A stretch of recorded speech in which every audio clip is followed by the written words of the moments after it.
Bela Bartok was born in 1881 in Hungary, a country stifling, politically and artistically, under the domination of Austria.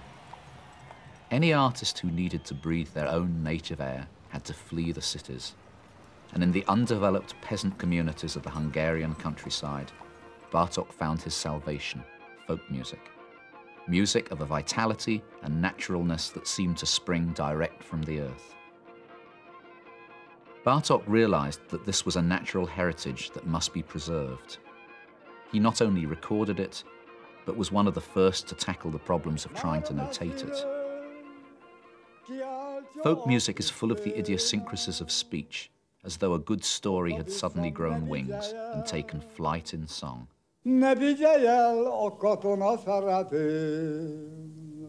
This was not just art, but a philosophy of living, or, more often, sheer survival.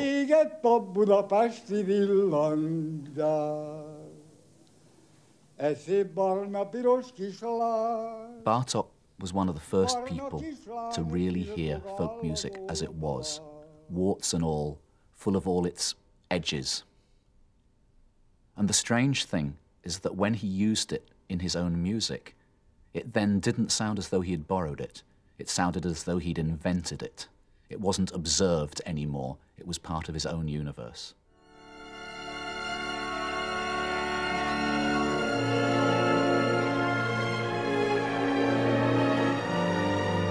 Bartok's musical universe can be a dark and lonely place.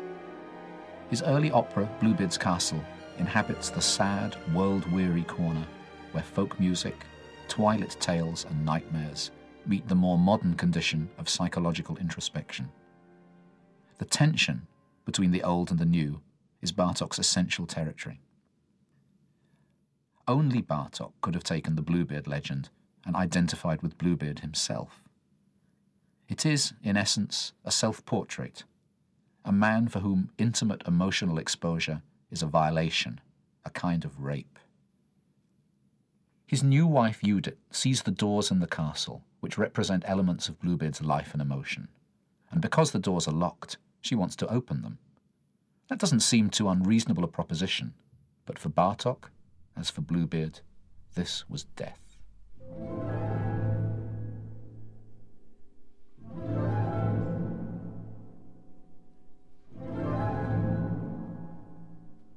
Judith unlocks a door and finds inside a vast lake, a lake of tears, all the part of Bluebeard's life that is regret and sorrow.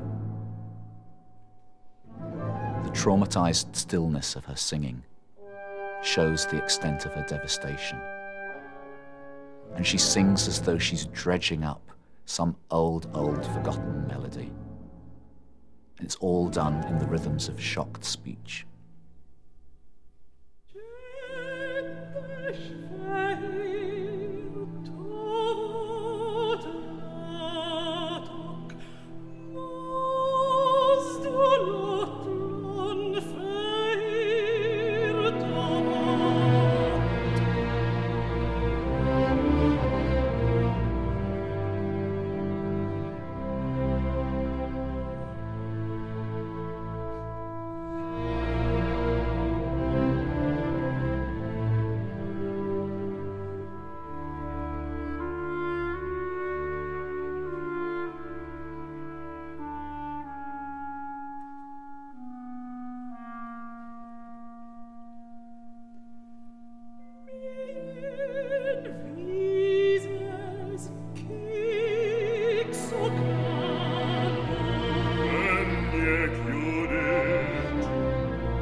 There's no precedent for the sound that the 29-year-old Bartok makes from the orchestra at this point. Somehow it sounds as though the whole orchestra is sobbing from within.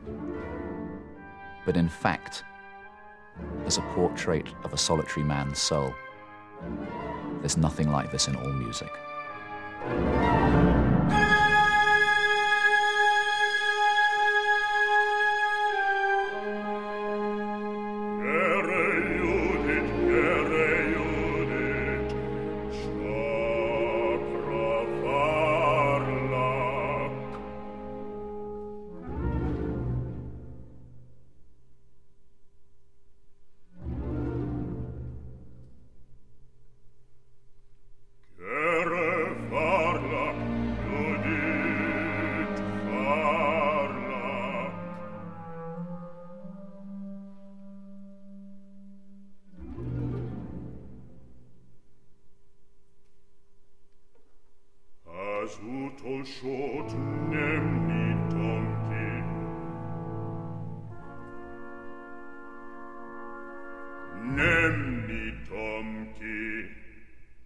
Bluebeard's castle was, for the audiences of its time, too inward to be recognisable as opera.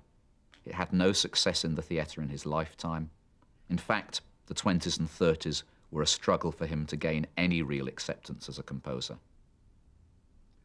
When Bartok was asked to write a piece by the great Swiss patron Paul Zacher, he was given a kind of manna from heaven for any composer. He was told he could write whatever he liked, as long as it was for the right forces. What he turned up with was music for strings, percussion, and celesta, which is a piece in which a string orchestra is cut in half and divided through the center by percussion instruments. In using two orchestras, mirroring each other, splitting the orchestra down the center, Bartok is doing an almost miraculous thing. He's fusing together hundreds of years of Western tradition with folk music in a way that you can't see the joins anymore. Counterpoint, which is more easily described as lines playing against each other, joining together, is something that's not available in folk music, which is normally much simpler. But in using two orchestras, he can, as it were, pit folk music against folk music, bashing it backwards and forwards like in some cosmic game of tennis.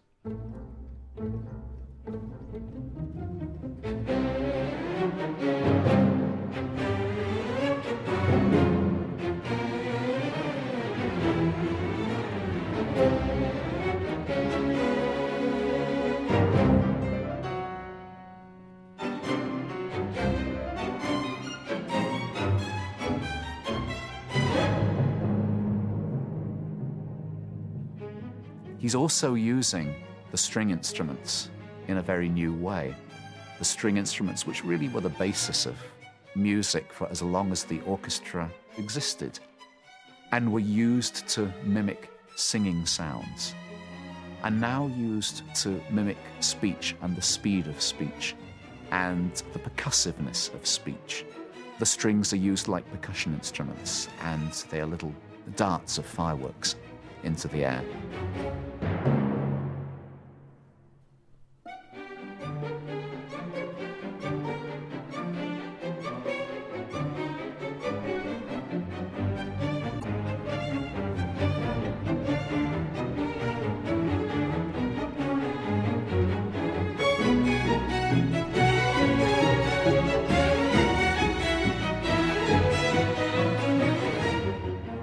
very centre of this whole piece is the soul of folk music, which is its fierceness, not its prettiness.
It wasn't only Bartok's musical language that set him apart.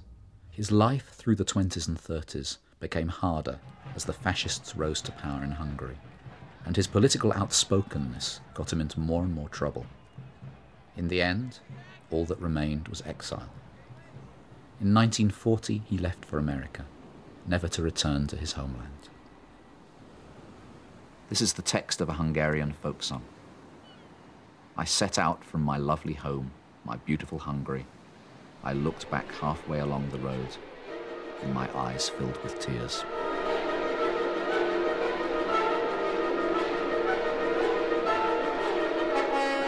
Bartok, a man who had found his whole centre in the countryside, was by a bitter irony now stranded in one of the busiest cities on earth, New York.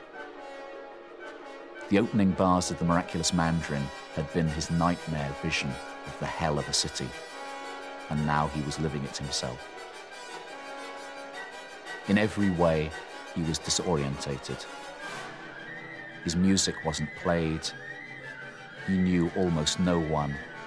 He was already mortally ill with leukemia. It seemed as though the end had come.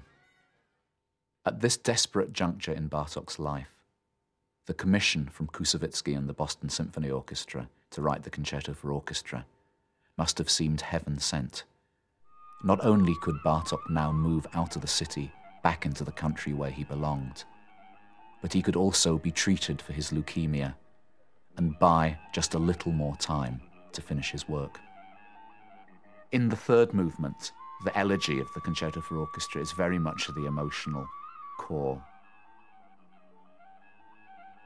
He uses the violas of the orchestra to give out a type of theme which is not only like a distortion of a Hungarian folk theme, but seems almost to speak in words.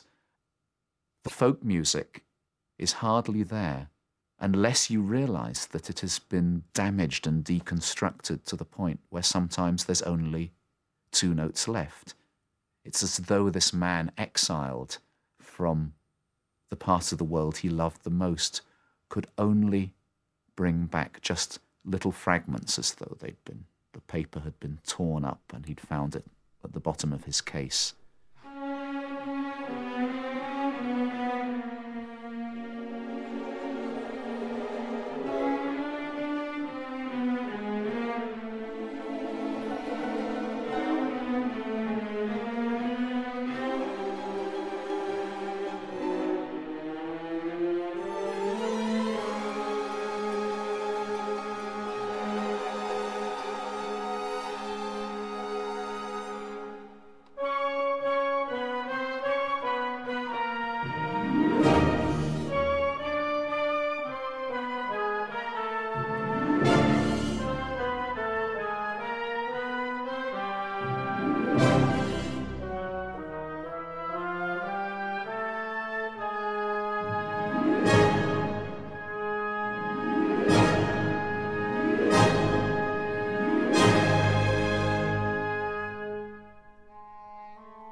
At the end of the movement, there's a link back 35 years to the sighing, sobbing sounds of Bluebeard's castle.